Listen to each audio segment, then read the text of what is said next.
Hey guys, welcome back to Simply May's Thoughts. So, today we're going to be talking about the school to prison pipeline. And for those of you who do not know what that is, the school to prison pipeline is basically a theory discussed by many researchers to decide what are the causes and what are the factors that contribute to students going from schooling to the prison system. Oftentimes, they start off in the juvenile system. So, let's get started.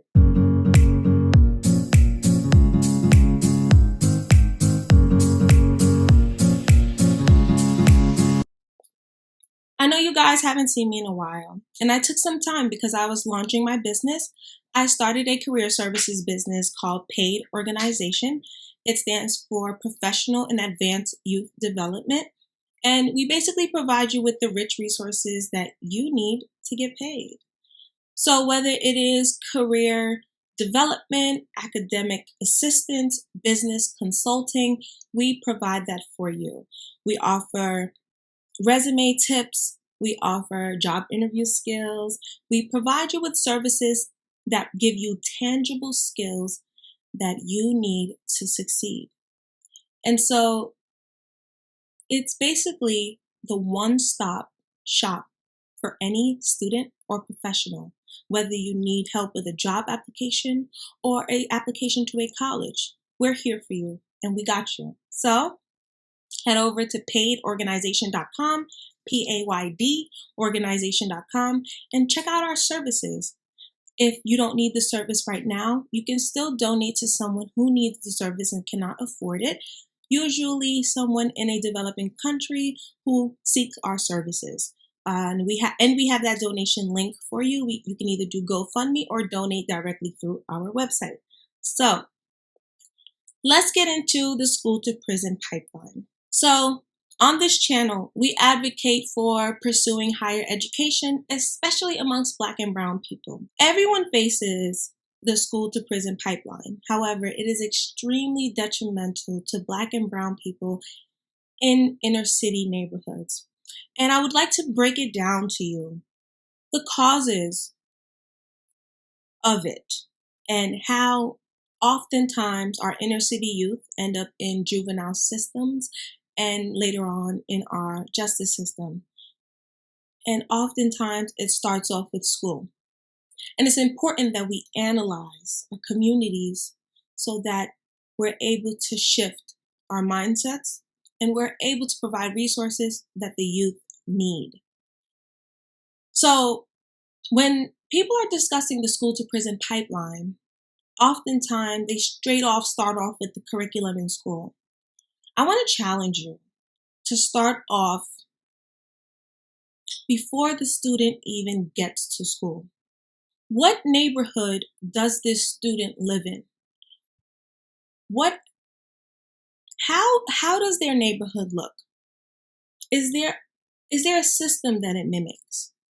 Because oftentimes in Black and Brown communities, especially in what people would consider a project neighborhood, which would be considered low-income housing, the neighborhoods are set up in a way where they are buildings surrounded by fencing, and oftentimes those buildings are set up into sections they are split up into sections, and it mimics our prison system. If you really look at the structure, and I'll put a photo here of an apartment complex, an average apartment complex in like New York City, inner city school systems. And then we can compare it to like a jail or just another facility like a Rikers Island. Similar concepts, tall buildings, blocks like, you got the D block, C block, E block, in a jail cell. However, the only difference is that they're called projects and you have different buildings, right? So already the student is accustomed to sticking to their block, whatever building they're in. setting up parameters for them to not really get used to their neighbors in other blocks, enforcing that culture of being territorial because you're separating them before they even get connected, right? But not only that, the structure, the engineering, the architecture that goes into these buildings. Have you ever seen a project that's under construction? It mimics the way a jail looks. It mimics it too much. And what that does is it desensitizes you. Imagine going into your building every day and then one day you commit a crime and have to go to jail and it looks familiar. You're not going to be scared because it's going to mimic what you would have considered home. These are all factors that contribute to the school to prison pipeline. What someone is used to will psychologically desensitize them and make them familiar, which is a bad slope to fall down. But not only that, aside from the housing in inner city schools and Black and brown communities, let's go to the schooling. Usually these schools are in very dangerous neighborhoods. They're in neighborhoods that you really wouldn't want your child to walk through. I know that for sure as a young girl, I did not feel like walking through certain neighborhoods to get to school. It was very intimidating and very scary. But I did it because why? We're taught to be tough, be strong, get through it. But as a young girl, you're scared walking through these neighborhoods, you know? But now let's get to the actual school system, where every minute of your day you are told exactly where to be, exactly what to do. It's almost like your sense of autonomy is stripped from you. And when I say autonomy, I mean your decision-making skills, the ability to make your own decision and have an understanding of why you made that decision. So from when you get to school, you oftentimes you either check in at some point, go straight to your first period class. And from the moment you start the day until 3 or 4 o'clock in the afternoon, 8 a.m. to 4 o'clock in the afternoon, you are told where to be, who to be with, and the time you need to be there. There isn't a sense of choice. And it mimics a jail. It mimics a jail system where prisoners are told when to wake up, where to go, time to chow, time to go back to your cell. You start to feel controlled, and then it breeds something in you that makes you want to rebel. And that's where you get people cutting classes, not going to school, skipping periods because they feel controlled. Now imagine if you still have a structured system where students go to classes at specific times, but they're able to decide which classes to go to. So instead of forcing someone to go to art 2 p.m. in the afternoon every day for a year, they can choose between art or gym class throughout the year, but they still get the credit for that extracurricular activity.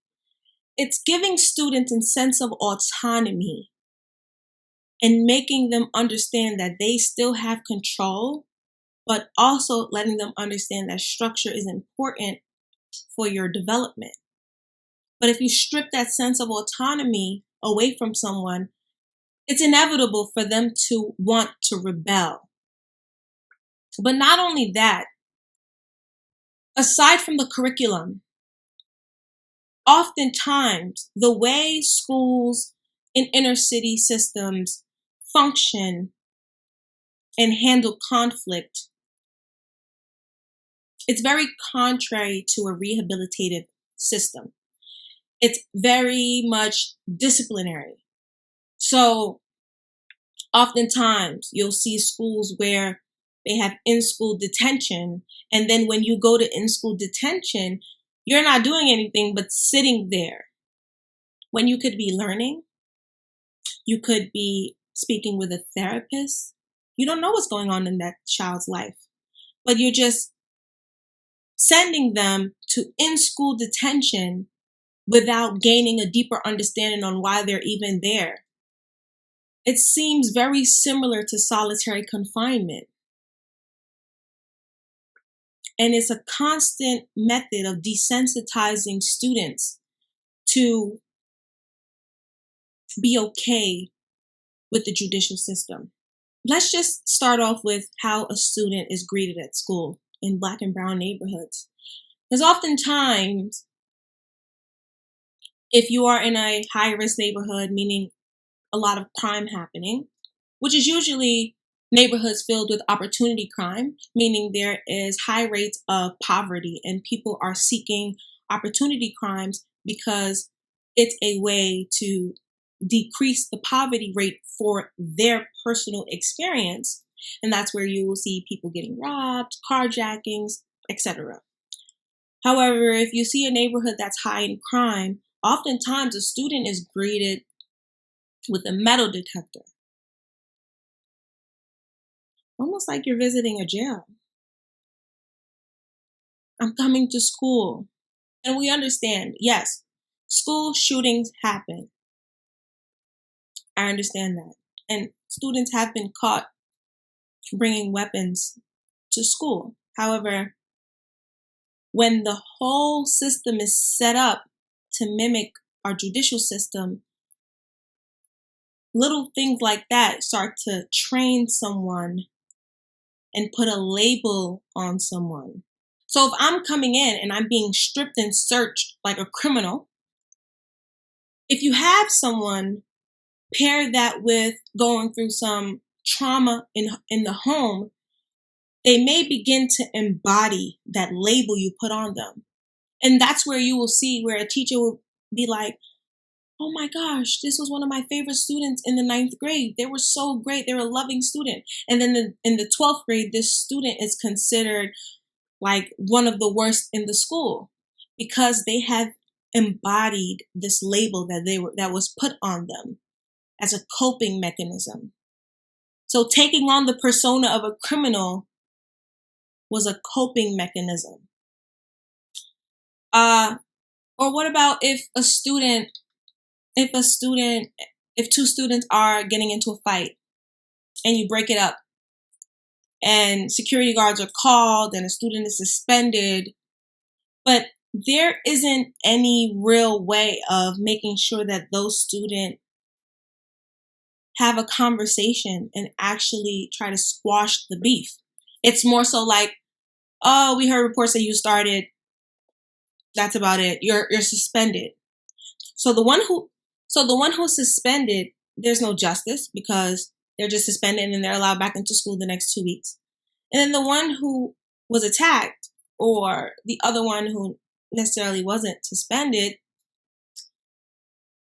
there still isn't a resolution there. So what you have is a system of punishment and not a therapeutic system. And these are all things that desensitize your mind because you get used to these systems. As humans, we are creatures of habit and we learn to do things that we are trained to do. Our behaviors are trained. We are taught to do certain things. And so when you see someone continuously doing something and you're trying to figure out why, all you have to do is look at the pattern. How frequent does this person do this? When do they do it?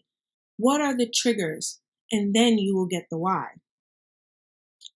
So for example, if a fight happens in school and then immediately the school calls the cops every time, oftentimes you're going to see a system where the students don't trust the school because they feel as though the school is always calling the police. So their motive must be to get us arrested because why else would they be calling the police every time?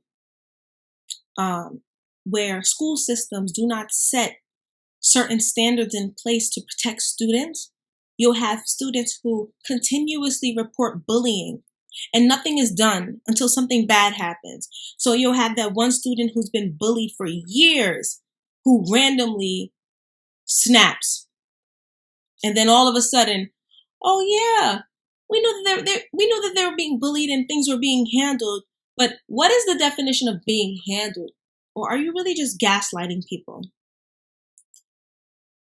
School systems, especially in inner city schools, you have to take bullying more seriously because you enforce a system that allows someone to be manipulated, mistreated, and abused. And that mimics our justice system. By not having people enforce certain policies, laws, and regulations, Black and brown people begin to feel mistreated, abused, violated. So if you have a school system that mimics a judicial system, what do you get? 2 + 2 = 4. You do the math.